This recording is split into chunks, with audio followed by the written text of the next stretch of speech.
Aujourd'hui, je vais volontairement remplacer un disque dur contenant mes données, afin de simuler une panne. Le remplacer par le disque de mon ancien NAS et demander à SnapRed de tout reconstruire. Si le système fonctionne correctement, je devrais augmenter mon espace de stockage de 2 Tera et surtout conserver tous mes fichiers. Mais si ça échoue, eh bien, j'aurais découvert que mon système de protection n'est pas si fiable que ça. Dans les 2 dernières vidéos, j'ai transformé un serveur d'une centaine d'euros en véritable NAS. Le problème, c'est que ce NAS est presque vide. Toutes mes données sont encore stockées sur mon Western Digital. Le plan est donc simple, transférer mes données sur le nouveau NAS, récupérer le disque de 3 Tera et voir si SnapRed est réellement capable de sauver mes données.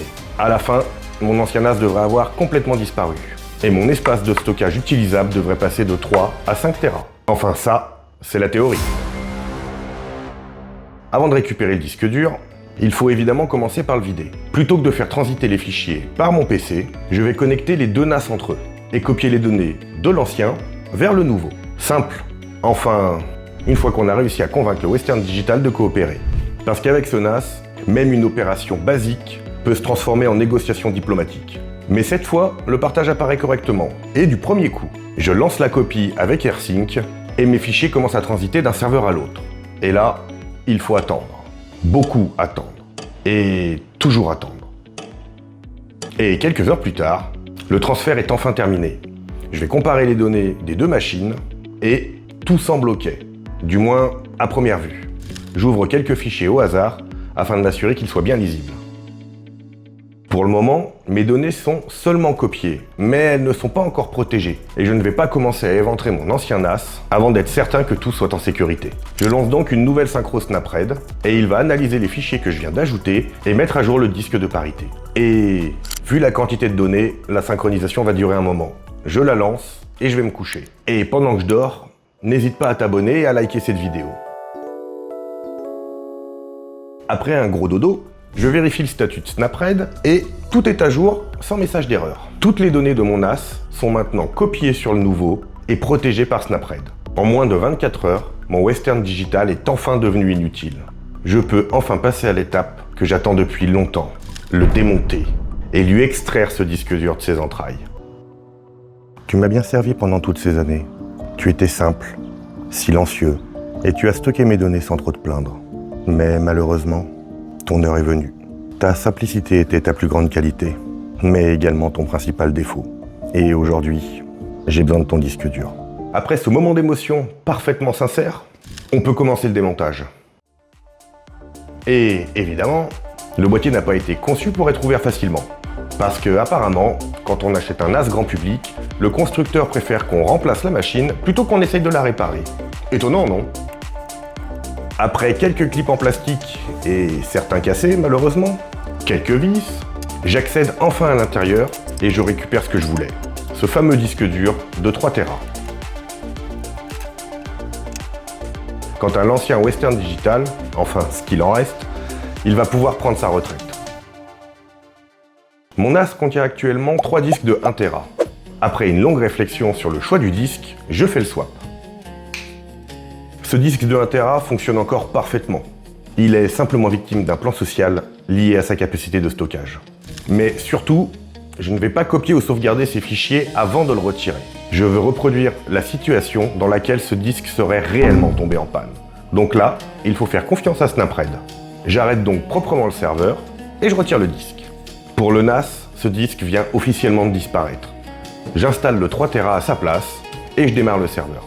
Évidemment, l'ancien disque fonctionne toujours, il est juste posé à côté de moi, mais pour SnapRed, il n'existe plus. La situation est donc la même que s'il était réellement mort. Et maintenant, SnapRed va devoir prouver qu'il ne sert pas uniquement à afficher de jolis messages verts. Lors de la dernière synchro, SnapRed a mémorisé les informations nécessaires pour retrouver le contenu de chaque disque. Grâce aux 2 disques toujours présents et au disque de parité, il devrait pouvoir reconstruire l'intégralité des données qui étaient présentes sur le disque que j'ai retiré. Je prépare donc le nouveau disque de 3 Tera, formatage, système de fichiers, tout ça. On l'a déjà fait et c'est assez simple. Enfin, c'est ce que je croyais car visiblement, Western Digital a décidé de me faire chier jusqu'au bout. Le disque est bien monté mais ne s'affiche pas dans OMV. Alors on se connecte en SSH, on vérifie qu'il est bien détecté et bien monté, et c'est le cas. On reboot, on réactualise OMV, il apparaît toujours pas. Donc on va passer à une méthode un peu plus radicale. je vais supprimer le lecteur SnapRed, démonter le disque et de nouveau rebooter. Et là, miracle, je peux enfin monter ce satané disque. Je recrée le disque dans SnapRed et je lance la réparation. À partir de maintenant, je ne touche plus aux données du NAS et je laisse SnapRed reconstruire les données. La reconstruction démarre, l'espace utilisé augmente progressivement et pour le moment, je n'ai pas de message d'erreur. Du coup, je vais peut-être retourner me coucher parce qu'il y en a encore pour quelques heures. Et cette fois, de retour d'une grosse sieste, c'est fini. Et SnapRed n'affiche aucune erreur. D'après le logiciel, tout le contenu du disque retiré a été intégralement reconstruit.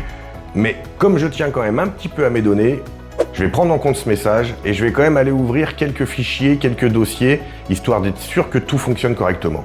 J'ouvre donc plusieurs éléments au hasard, les photos s'affichent correctement, les vidéos également, et mes projets Premiere Pro s'ouvrent sans problème.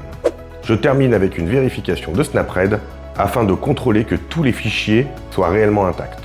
Et toujours aucune erreur. La reconstruction a fonctionné parfaitement. J'ai donc retiré un disque contenant mes données que j'ai remplacé par un disque vierge et SnapRed a réussi à recréer toutes les données présentes grâce au disque de parité et aux deux autres disques. Cette fois, je sais que ma protection fonctionne réellement, à condition évidemment de ne pas perdre deux disques en même temps. Mais bon, il faut quand même pas trop en demander à un serveur à 100 balles. Évidemment, SnapRed ne remplace pas une véritable sauvegarde. Il protège contre la panne d'un disque, pas contre un vol, pas contre un incendie, ni contre une mauvaise manipulation.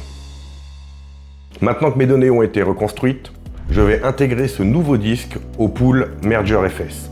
Pour ça, rien de plus simple, je sélectionne le pool et je rajoute le disque dedans. Mon pool contient désormais deux disques de 1 Tera et un disque de 3 Tera. Enfin, ça c'est dans la vidéo, car en réalité, j'avais déjà remplacé un disque de 1 Tera par un 6 que j'avais trouvé sur le bon coin.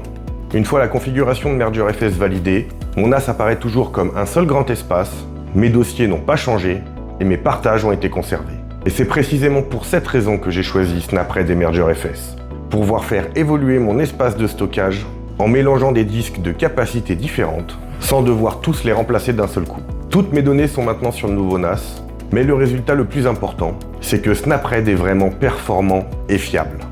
Mon NAS pourra donc continuer à évoluer progressivement, et après son plan social, mon Western Digital peut désormais partir à la retraite. Maintenant que la partie stockage et sécurisation est terminée, ce NAS peut encore faire beaucoup plus de choses. Et dans une prochaine vidéo, on commencera à lui ajouter des services pour qu'il fasse bien plus que simplement stocker et protéger mes fichiers. À la prochaine!